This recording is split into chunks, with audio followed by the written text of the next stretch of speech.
bonjour à tout le monde que je vois pas. Voilà, bonjour l'écran digital que je vois dans mon ordinateur. Mais de toute façon, bonjour à vous qui j'imagine, j'ai vu sur YouTube que vous êtes tous ensemble, donc bonjour à tous.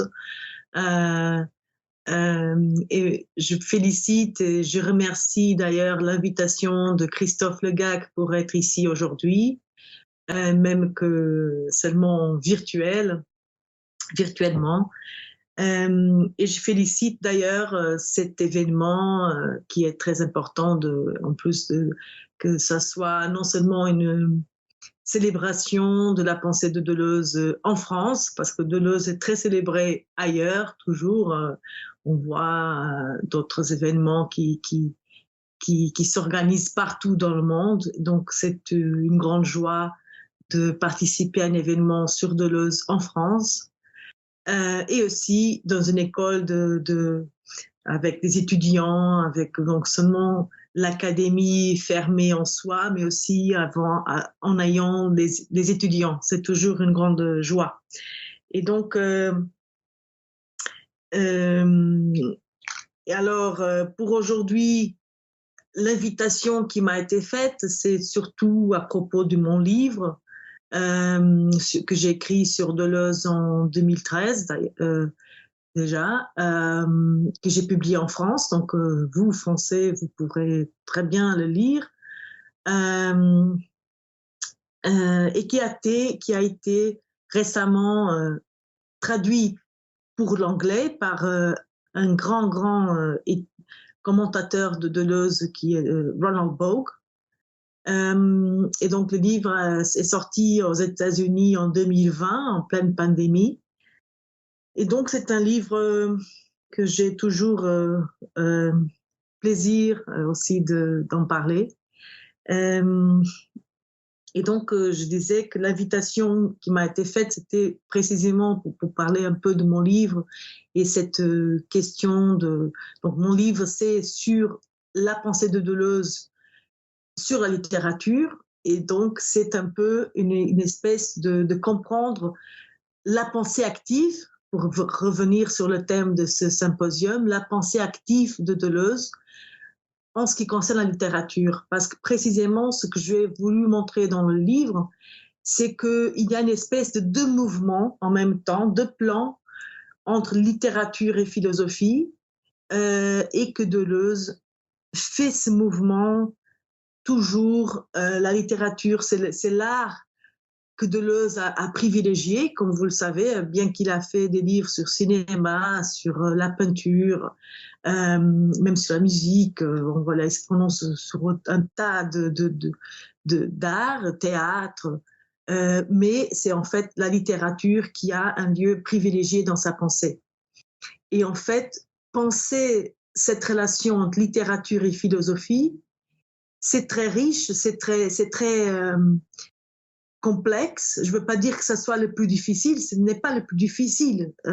C'est pas ça ce que je veux dire. Ce que je veux dire, c'est que c'est très complexe parce que précisément, le pli entre philosophie et littérature chez Deleuze est tellement intense et tellement dense que précisément entrer dans cette question-là, c'est aussi être confronté à un tas de problèmes et un tas de moments dans la pensée de Deleuze. Et donc, c'est ça ce que j'ai voulu montrer dans le livre. Et en fait, Deleuze, l'approche que Deleuze a de la littérature n'est pas une application qu'il fait de la philosophie à la littérature. C'est que, et c'est pour ça aussi qu'il est tellement intéressant de penser la littérature chez Deleuze, c'est que, et des autres arts bien sûr, mais c'est que la littérature lui pose lui-même des problèmes. Donc Deleuze pense avec la littérature. Bien sûr qu'il pense aussi avec la peinture, évidemment avec le cinéma, etc. Mais c'est ça ce que je trouve le plus intéressant, c'est qu'il pense avec la littérature. Et, et donc, penser cette relation, c'est très stimulant pour penser la pensée active de Deleuze. Donc, toujours qu'il écrit un livre sur la littérature, et je me suis concentrée dans six auteurs littéraires. Et donc, je vais vous montrer comment, à chaque moment qu'il rentre dans un auteur, sa pensée même est en mouvement. Sa pensée à lui, Deleuze, est en mouvement, est en construction toujours avec la littérature. Et donc, je dirais ensuite que mon approche, donc je vais vous proposer un bref, dans le temps qu'on a, j'espère vous inviter, je vous invite et j'espère bien que vous en profitez de ce voyage que je vais faire, ce voyage philosophique et littéraire au niveau de l'approche, sur l'approche de Deleuze qu'il a eue sur la littérature. Et je vais suivre la ligne chronologique de cette approche. Non pas parce que j'aime bien la chronologie, mais parce que précisément ce qu'il faut ici, c'est penser cette pensée active et donc penser les moments de modulation de la pensée de Deleuze. Et donc pour ça, voilà, je suis la ligne chronologique. Et je dirais aussi, en tant que cette introduction bref, que le livre sur Proust, pour moi, a été paradigmatique et a comme que introduit la méthode d'approche de Deleuze. Parce que le livre de Proust, comme vous le savez, et d'ailleurs Agne Sauvagnargues l'a aussi très bien montré dans son livre, Proust et les signes, c'est un livre compliqué au niveau qu'il y a 3 éditions différentes. Une en 64, une autre en 70 et une autre en 73. Et bien que Deleuze le dise très légèrement dans son avant-propos de la 3e édition, que bon, la première et la deuxième, il y a une différence, mais cette différence est très très simple, celle que Deleuze le signe. La vérité, c'est qu'il n'est pas très honnête avec ses lecteurs parce qu'il ne laisse pas très clair ces différences internes de ce livre. Et donc, quand j'ai découvert ces différences, je vais même dire paradigmatiques, il y a des paradigmes philosophiques qui sont en train d'être en marche à chaque édition, que je vais vous montrer. Pour moi, ça a été très illuminant et j'ai pris cette méthode de disruption, de rupture, de changement de paradigme pour après me dédier à l'ensemble de ce qu'on peut parler, de ce qu'on peut dire, c'est le corpus de Deleuze, la philosophie de Deleuze sur la littérature. Donc, j'ai pris le livre de Proust comme une méthode pour voir et comprendre les autres livres. Et ce n'est pas, c'est aussi intéressant de voir que c'est sur Proust précisément que Deleuze a cette complexité de mouvement de sa pensée.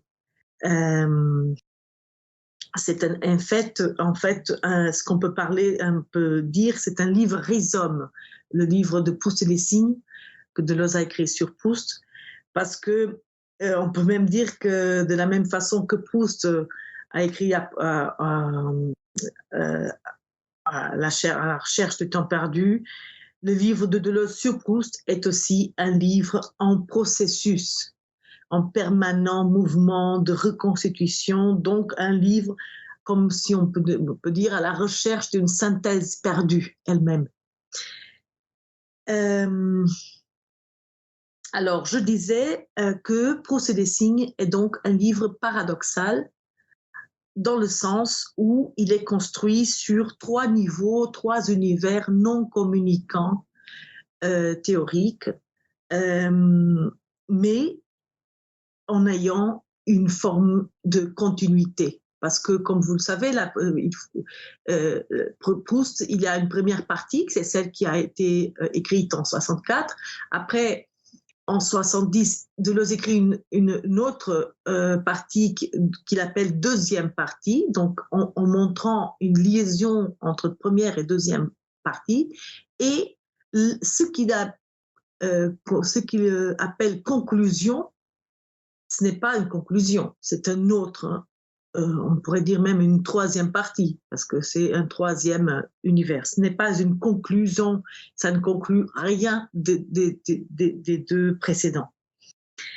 Par exemple, juste pour vous donner un exemple bref, dans la première édition, le roman de Proust à la recherche est pris comme un roman d'apprentissage du narrateur qui a la fonction d'expliquer les contenus cachés dans le signe jusqu'à la révélation de l'essence.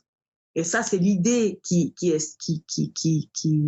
modèle la première partie, c'est cette idée de roman d'apprentissage jusqu'à la révélation de l'essence. Dans la deuxième partie, la même recherche, donc le même livre, La recherche temps perdu, est maintenant pensé comme une machine de production de vérité qui fonctionne sur la base d'une série de transgressions des lois de désir. Donc on passe d'un roman d'apprentissage pour une machine et traversée du désir. Et dans la troisième partie, ce que Deleuze a appelé la conclusion, la même recherche est prise comme une toile faite par le narrateur araignée en tant que corps sans organes. Donc ça, ce sont très brefs, juste pour vous donner une idée rapide de ce qu'on parle, de comment Deleuze a pensé la recherche au temps perdu. Donc roman d'apprentissage, machine de production de vérité et une toile du narrateur araignée en tant que corps sans organes. Voilà brièvement les 3 univers. Alors, je passerai pour une analyse brève aussi du premier Proust. Et donc, je voulais vous dire que ce qui m'a touché aussi, ce qui m'a fait comme une évidence, que j'ai trouvé une évidence dans la première partie de Proust, c'est que il s'agit clairement d'un programme de l'empirisme transcendantal. C'est ça que Deleuze est en train de construire. Il est en train de construire son programme de l'empirisme transcendantal et c'est ça qu'il va chercher chez Proust. Donc, comment les facultés sont-elles produites comment fonctionnent les signes, quelle relation entre les facultés. C'est ça le problème de la première édition. Et donc, on peut même dire que dans la première édition, ce qu'on trouve, c'est une analyse de la recherche au temps perdu comme une véritable table kantienne des facultés. Et donc, il y a tout un système, comme c'est très clair, cette relation avec le système des tables de Kant et un système que Deleuze va construire par rapport aux facultés, aux signes, va construire une table kantienne pour comprendre, expliquer la recherche. Et donc, c'est pour ça qu'on trouve 4 types de signes. Donc, imaginez maintenant 4 types de signes, 4 facultés, 4 temps, 4 niveaux de l'essence. Alors, il y a les signes mondains qui font qui sont liées à la faculté de l'intelligence, qui sont liées à un temps qui se perd et et dont son essence est une essence vide. Il y a ensuite les signes amoureux qui sont liés à la sensibilité, donc à la faculté de la sensibilité, et en temps perdu, et dont l'essence est l'essence mensongère. Après, il y a un troisième, il y a les signes sensibles qui sont liés à une mémoire involontaire ou à l'imagination et qui appartiennent à un temps qui se retrouve et dont l'essence est l'essence véridique. Et finalement, il y a les signes artistiques qui sont liés à la pensée pure, qui ont un temps retrouvé et dont l'essence est celle immatérielle et spirituelle. Et donc, tout ce système, c'est une table de correspondance à la Kant entre signes, facultés, temps et essence. Et tout ça, c'est un système, on peut même dire un système parfait, harmonieux, parce qu'il s'agit ici d'une harmonie entre les facultés, une harmonie supérieure, une idée même de sublime qui était déjà très important dans son analyse de Kant, qui est ici en fonctionnement, qui est ici en marche.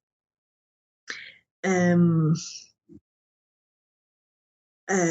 donc, l'essence est cette unité entre signe et sens, et qui en fait, elle est parfaite dans le signe des arts, des artistes, le signe artistique.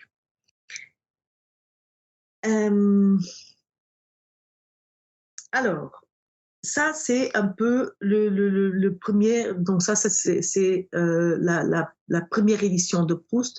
Ce qu'il faut remarquer, ce qu'il faut penser, c'est que le problème philosophique qui était derrière cette compréhension de la littérature, c'était la production des facultés et ce système harmonieux de l'accord final entre les facultés.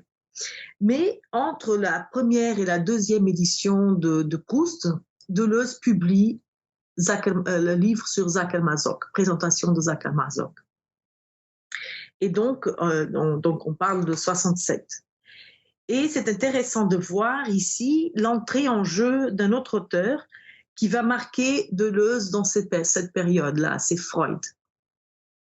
Et ce qui est encore plus intéressant, c'est que précisément la présence de Kant est encore très importante dans ce livre, et elle construit, elle est dans la base de l'approche de Deleuze à la psychanalyse.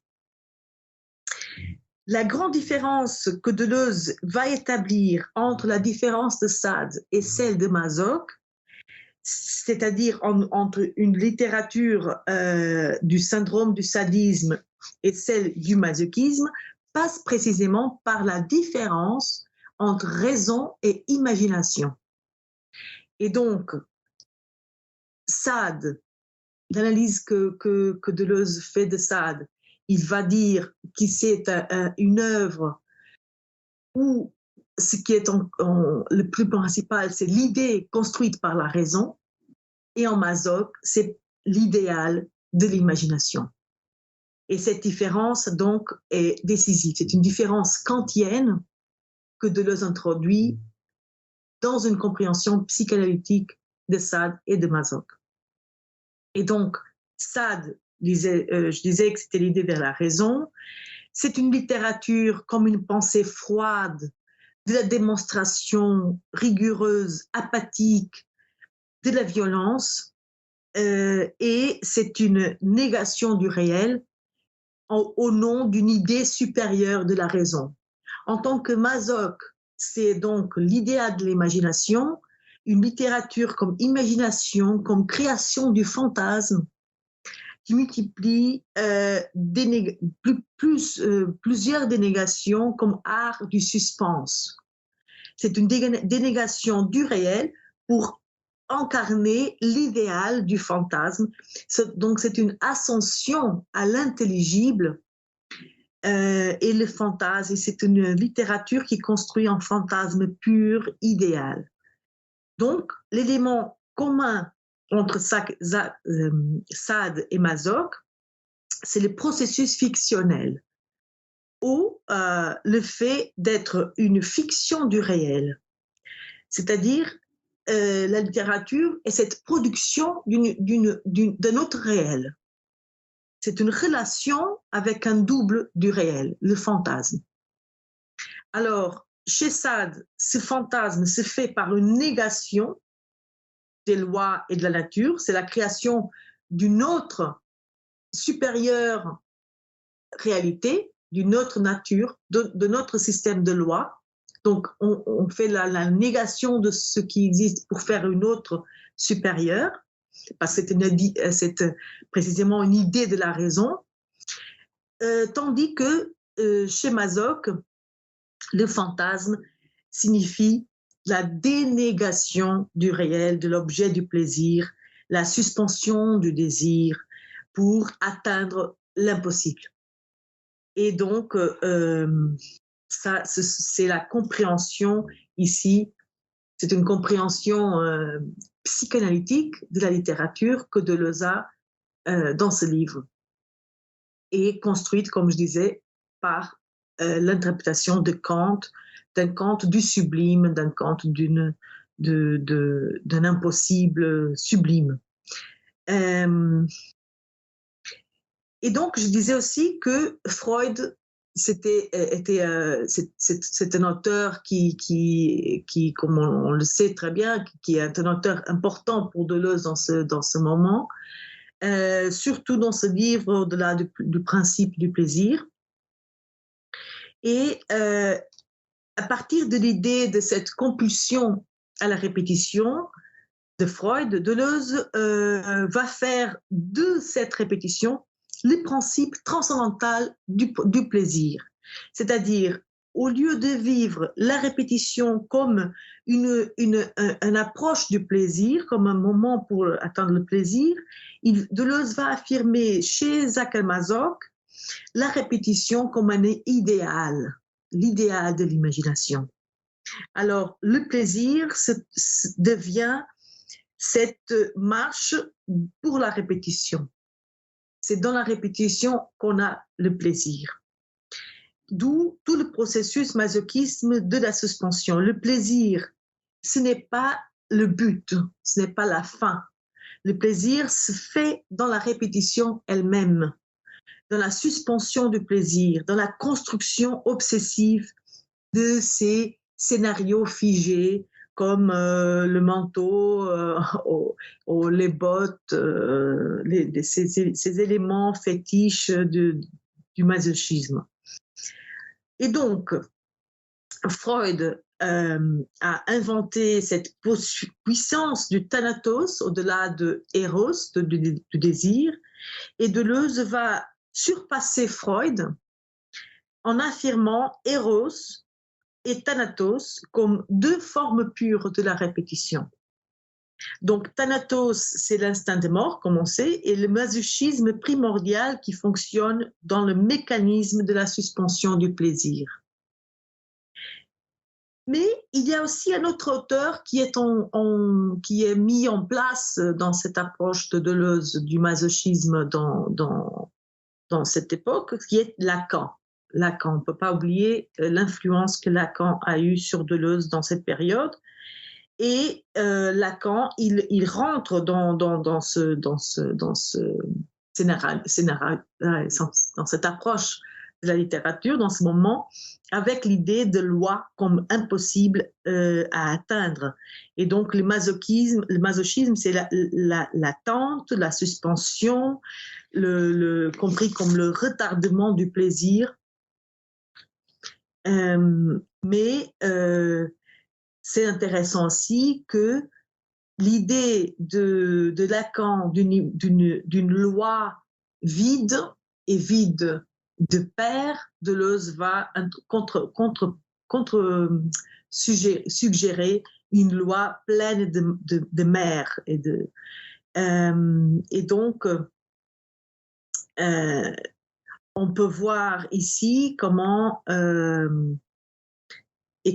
système des facultés se construit sur la base d'une relation avec le désir, un désir déjà un peu compris comme pas vide, mais plein de mer.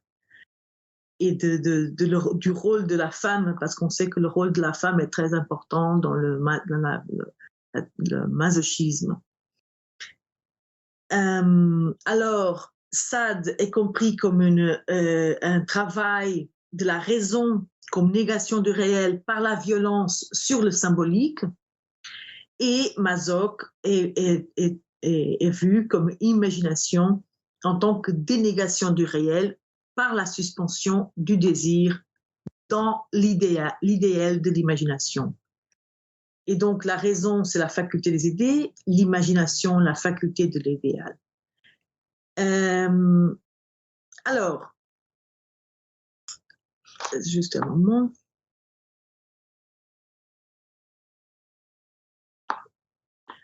On revient maintenant à nouveau à Proust. Donc, je vous disais, la première édition de Proust en 64. Maintenant, la présentation de Isaac Mazoch, que Deleuze écrit entre-temps. Il revient après, c'est après Isaac Mazoch qu'il revient à son livre sur Proust. Alors, je dis que la deuxième édition de Proust, c'est une édition qui anticipe déjà la rupture, la grande rupture qu'on connaît de l'anti-Oedipe. D'un côté, il y a Deleuze qui est encore, on va dire, sur l'effet de la psychanalyse, avec Freud et son instinct de mort, et Lacan avec le réel, l'imaginaire et le symbolique de la loi. Mais par contre, d'un autre côté, il y a déjà des concepts de machine et de transversalité qui sont un peu le prononce, comment dire, le prononce, bon, excusez mon français, ça faisait longtemps que je ne parlais pas français, elle donne à voir ce vitalisme positif du désir. Alors, je disais tout à l'heure que la recherche, alors, n'est plus, comme dans la première édition, un roman d'apprentissage pour devenir une machine de production de vérité qui fonctionne sur les lois du désir. Alors, c'était très intéressant de voir que le système à 4 temps qu'on avait dans la première édition devient, dans la deuxième édition, un système à 3 temps. Donc, de 4, on passe à 3. Il n'y a que 3 machines, celle du réel fragmenté, celle du désir qui connecte les parties fragmentées et celle du symbolique, de la mort.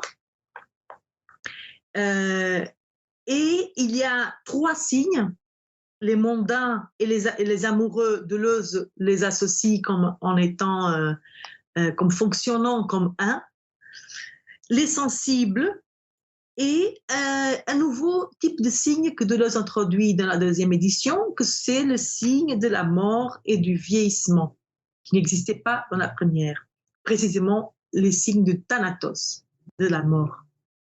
Et il y a uniquement référence à trois facultés, celle de l'intelligence, celle de la mémoire involontaire et celle de la pensée pure. Et le temps, il n'y a que 3 aussi. Il n'y a que le temps vide et perdu, le temps plein et rencontré, et le temps pur de la perdition qui est le temps de Thanatos. Donc on voit ici très bien l'influence de cette entrée de Freud, du Thanatos et de cette compulsion à la mort, à la répétition en tant que mort. Alors,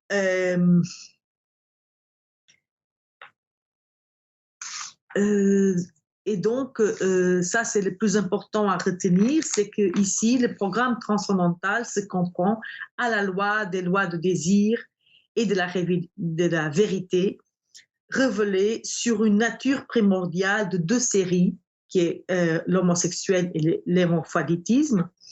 Les séries qui sont des mondes impossibles à déchiffrer et qui sont construites sur la base de la machine de Thanatos, comme du temps pur, comme loi de l'unité ultime de l'œuvre d'art.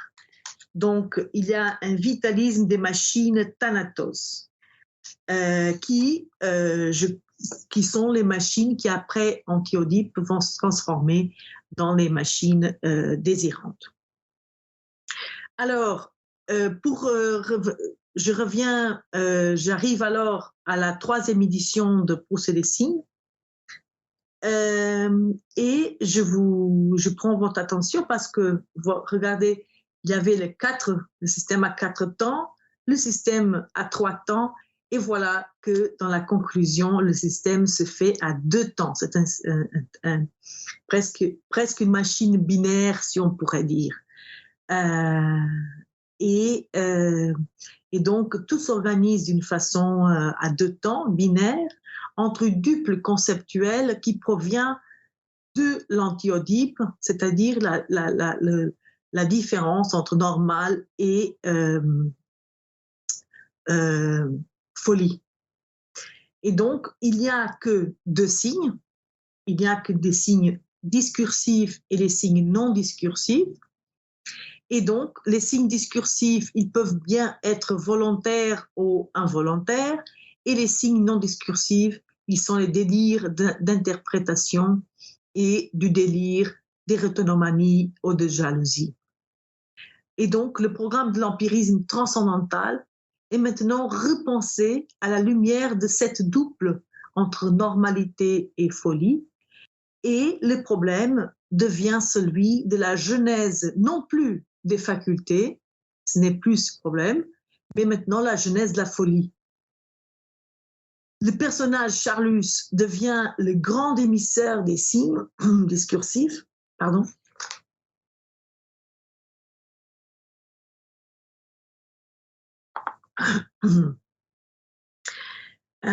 Charlus, donc, est le grand émissaire des signes discursifs, et il fonctionne comme cette machine de logos.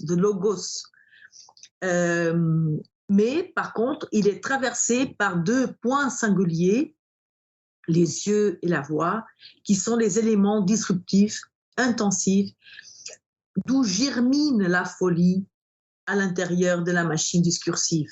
Donc, ce sont des signes involontaires, et Charlus devient ce producteur principal de l'œuvre de la recherche. Et donc, la singularité de la 3e édition, c'est l'application de la théorie que vient de l'Antiope, de la schizophrénie de l'Antiope, à la théorie des signes. L'objet d'analyse de cette 3e édition est donc le délire des signes et la folie qui surgit comme la loi générale de la composition de la recherche du temps perdu de Proust.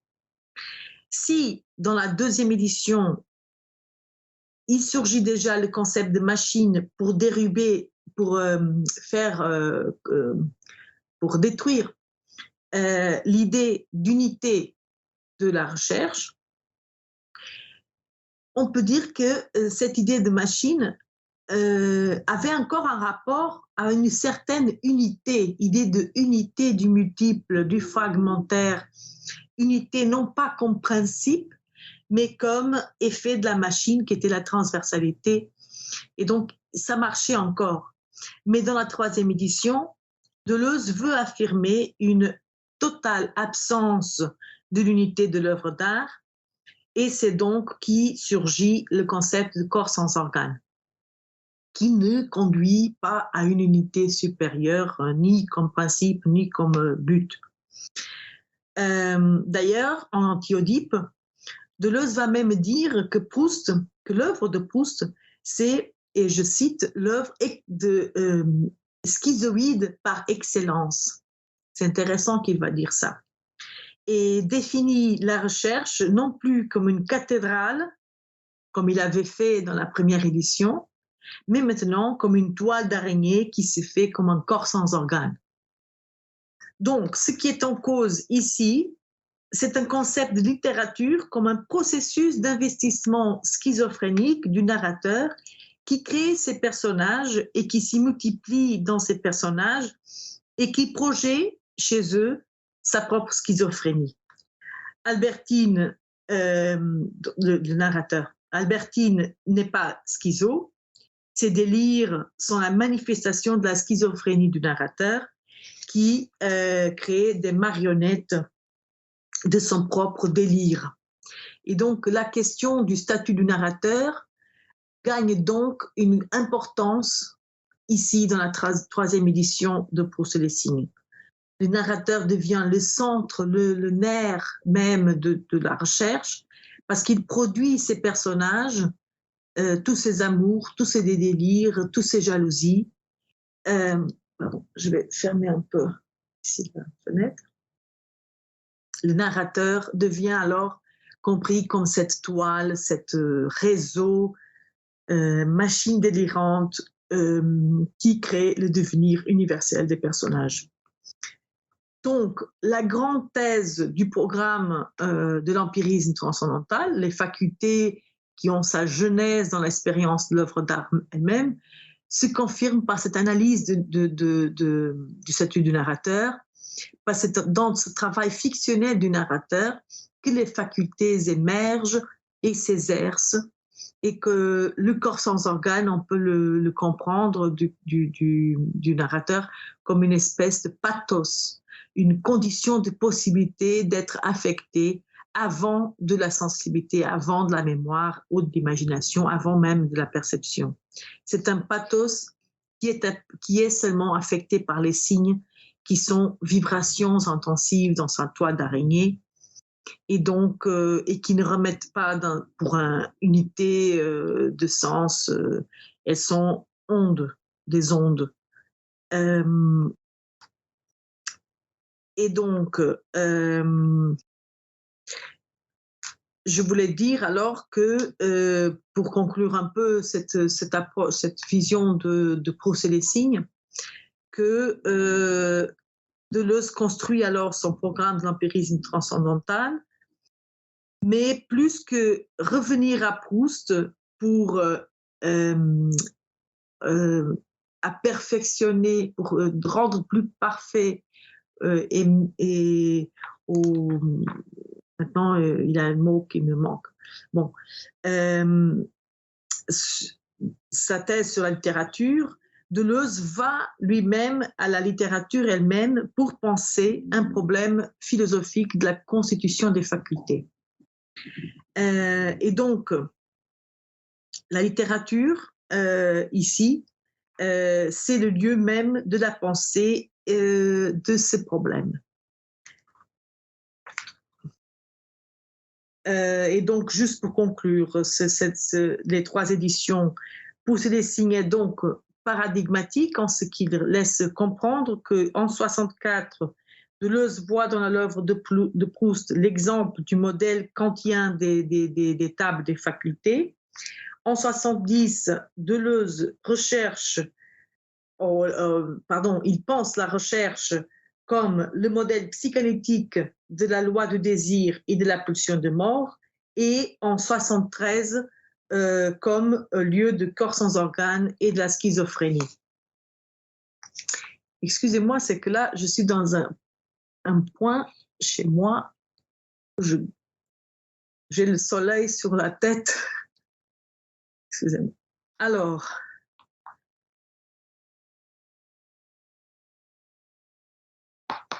Alors, ça, c'était l'analyse de Proust et Lessing et de Jacques Mazoch. Alors, donc, on peut même, et aussi de la troisième édition, c'était 63, donc juste après de l'Antiodype. Mais maintenant, je vous invite maintenant à la deuxième partie de cette présentation, qui est après l'Antiodype. Qu'est-ce qui arrive après? Et je vais... Alors, après l'Antiodype, juste après, d'ailleurs, Deleuze et Guattari publient Kafka en 75, donc juste après l'Anti-Oedipe. Et la littérature devient un problème de confront avec la machine sociale. Donc, la littérature devient le procès de la relation corps à corps avec le système social, économique, bureaucratique, du pouvoir, des institutions. La fiction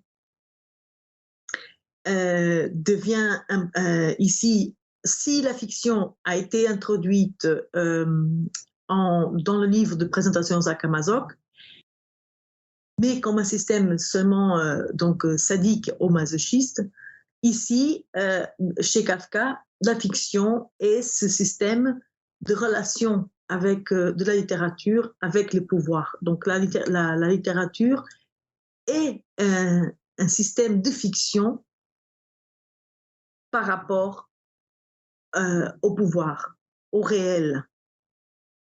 Pas comme une construction d'un autre réel, comme c'était chez Sade, ni comme dénégation du réel, mais comme la construction d'un univers qui est branché sur le réel.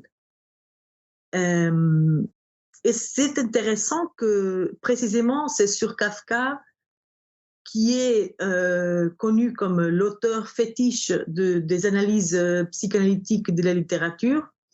On peut penser à Marthe Robert, on peut penser à Blanchot.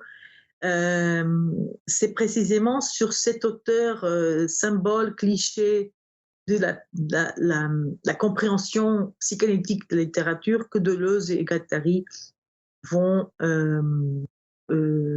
prendre comme exemple après Anti-Oedipe. C'est pas par hasard.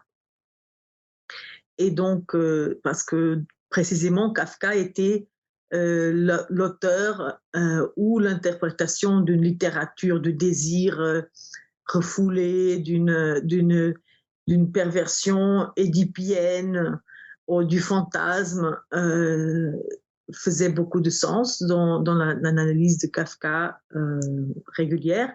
Et Deleuze et Guattari alors vont affirmer Kafka comme l'exemple d'une écriture en rapport avec un système social, économique, bureaucratique, comme je disais, du pouvoir, donc branché sur le réel et non pas comme système de fantasme et de désir refoulé. Et donc, voici la première affirmation d'un programme littéraire comme une machine des agencements collectifs d'énonciation du peuple à venir, du peuple yiddish qui parle l'allemand dans son territoire. Et donc, ils vont affirmer un Kafka qui n'est pas, comme ils disent très clairement, qui n'est pas une politique contre l'imaginaire et le symbolique, qui n'est pas des machines contre l'idée de structure ou de fantasme, et qui n'est pas de l'expérimentation contre l'idée d'interprétation ou d'un sens caché derrière le langage. Donc, la littérature devient alors une production du réel par une communauté mineure qui est une étrangère dans sa propre langue. Donc, la littérature n'est plus le sens de ce jeu entre sens, contenu, sens et forme comme un contenu du langage, mais elle opère sur la matérialité même de la langue. Elle provoque des rythmes, elle provoque des ruptures, elle provoque le bégaiement. Il n'y a pas rien interprété chez Kafka et chez sa littérature, parce que tout est protocole de l'expérience. Et Et ce qui est très intéressant, c'est cette nouvelle image que Deleuze et Guattari apportent. Oi, meu nome é Siri. Em que posso ajudar? Ah, pardon, mon téléphone a commencé à parler. Je disais que alors, Deleuze et Guattari vont apporter cette nouvelle idée de la littérature comme une machine collective, produite par un collectif, un agencement collectif d'énonciation. Et donc, ce qui est important ici, ce n'est pas Kafka, c'est Cap, le K, la lettre K, comme fonction d'un collectif. Et c'est ça qui est très intéressant, comme une littérature mineure contre un pouvoir majeur. Et donc la littérature qui donne la puissance aux mineurs. La fiction est une opération de minoration du pouvoir. Et je prends maintenant votre attention sur ce concept de minoration. Parce que dans ce même période, Deleuze va aussi écrire son livre Superposition sur Bene, Carmelo Bene, et il va précisément parler de la minoration du pouvoir. Donc, ce qu'il s'agit chez Kafka et Bene, c'est cette idée de la littérature comme une production de minoration du pouvoir. Et donc, la fiction, c'est cet exercice de minorer. Alors, je disais alors que dans le texte de Bene, la minoration se fait par soustraction, imputation des éléments de pouvoir dans ces textes, dans des textes canoniques comme ceux de Shakespeare, par exemple. Et donc, il y a une opération de vider, qu'on vide le pouvoir, de imputer et vider le pouvoir. Et ça, c'est intéressant parce que chez Kafka, Deleuze et Guattari disent que l'opération que Kafka produit sur le pouvoir, c'est moins, il est aussi une minoration, mais il ne se fait pas de cette façon comme Bene. Il est une minoration par gonflement. Kafka, avec son humour, il gonfle le pouvoir jusqu'au moment de explosion. Il ne fait plus de sens, alors il gonfle le pouvoir à un tel point qu'après, il l'anéantit. Donc, il ménorise. Et au contraire, chez Bene, ce qu'il fait, c'est il a le texte où il a les éléments de pouvoir et il les vide, il impute, il les enlève du système. Donc, c'est intéressant de voir comme les mineurs se pensent en littérature comme deux procédés différents. Un par gonflement, un autre par implosion, on pourrait dire. Implosion. Explosion, implosion. Peut-être, on pourrait le dire comme ça. Ce qui est intéressant aussi, c'est de penser que chez Kafka, Deleuze et Guattari vont dire qu'il est confronté, Kafka, il est confronté avec un réel impossible. Et donc, c'est les impossibilités d'écrire, c'est l'impossible qui est la condition de possibilité de sa littérature. C'est ça, c'est l'impossible qui produit le possible. Et chez Bene, l'important, ce n'est pas l'impossible, et ce n'est pas ce rapport à l'impossible, c'est plutôt le rapport au virtuel, à la potentialité. C'est un terme que Deleuze utilise dans ce texte sur Bene. C'est la virtualité, la potentialité.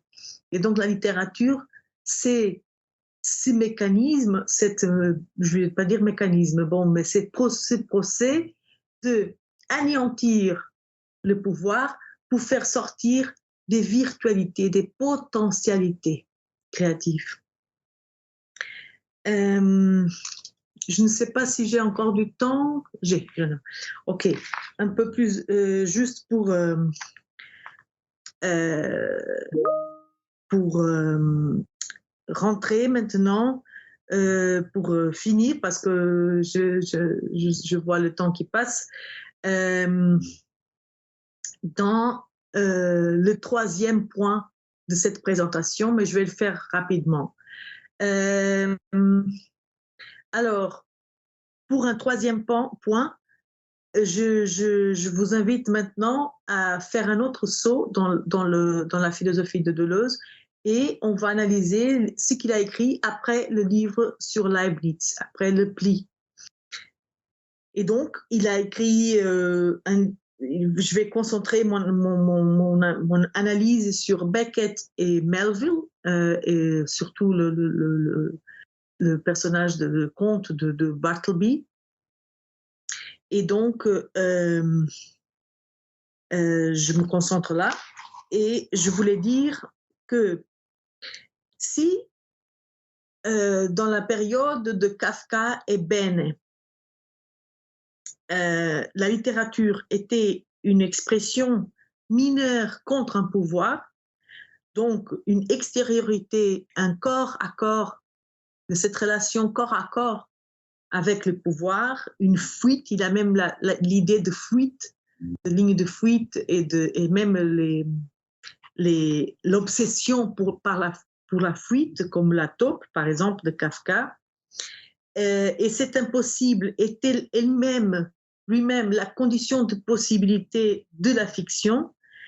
Après le pli, après ce grand approche de Leibniz, ce nouveau concept de pli, ce qui arrive, c'est une compréhension de la littérature, non pas comme une relation avec le pouvoir, comme ce rapport de force avec le pouvoir, ce rapport de force avec une extériorité qui nous est impossible et qui nous crée des impossibilités. Donc, on peut la fuir en faisant des œuvres d'art, donc le travail de la littérature. La littérature, maintenant, devient pensée comme un exercice du dedans. De l'autre côté du pli, il y a l'extérieur et l'intérieur. Et donc, la littérature, maintenant, devient une invention à l'intérieur du pli. Et donc, du dedans.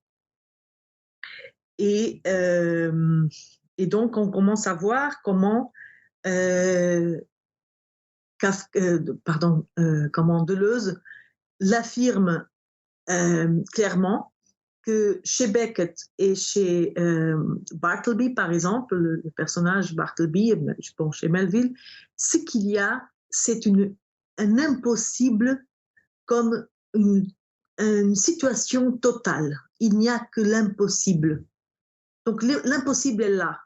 Il n'y a pas un impossible qu'il faut surpasser pour après arriver à un possible de la création. Non, on est déjà dans l'impossible où il n'y a pas de façon de sortir, parce qu'on ne veut même pas sortir. On préfère ne pas sortir parce qu'il n'y a pas moyen d'en sortir. Donc, l'impossible est là. L'impossible n'est pas une condition de possibilité de rien.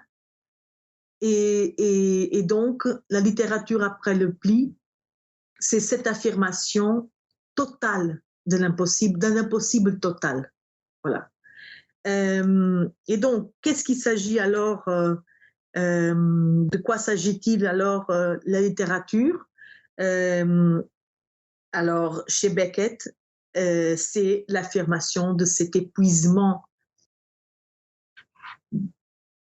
L'épuiser, c'est ça, c'est être épuisé du possible. C'est l'affirmation de cet impossible comme impossible total. Et j'ai renoncé avant de l'être, c'est précisément l'expression de cette condition totale de l'impossible. Aussi, chez Bartleby,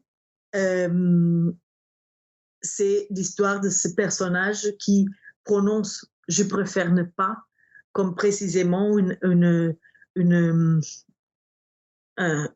affirmation d'une impossibilité de la préférence. Il n'y a plus, on n'a plus la possibilité de choisir.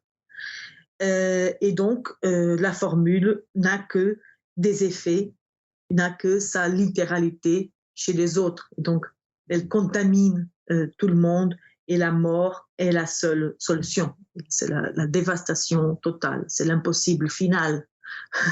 Peut-être qu'on pourrait même dire qu'il a une compréhension de l'impossible en tant que sublime,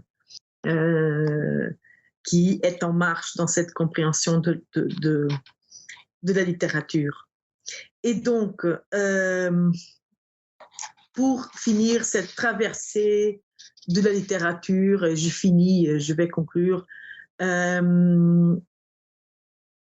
d'une littérature en tant qu'exercice involontaire des facultés, en tant qu'imagination productrice des désirs suspendus, en tant que machine d'écriture d'un collectif et mineur branché sur les réels politiques, d'une littérature en tant qu'imputation du réel pour faire sortir des virtualités au-delà du pouvoir, avec cette conception d'un au-delà du pouvoir.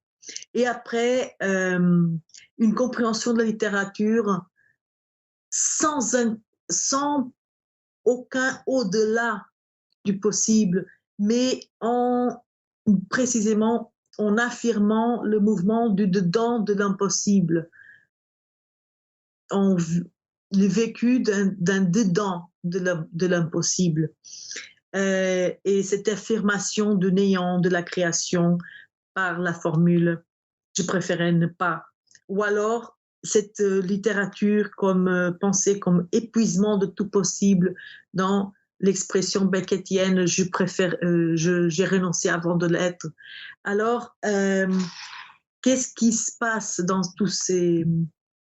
toute cette approche créative de Deleuze sur la littérature, dans cette pensée active de Deleuze sur la littérature? Alors, ce que je crois, c'est qu'en fait, il y a cette conception, comme je vous ai dit, de la première période, il a cette idée du programme d'empirisme transcendantal, beaucoup connecté avec Kant.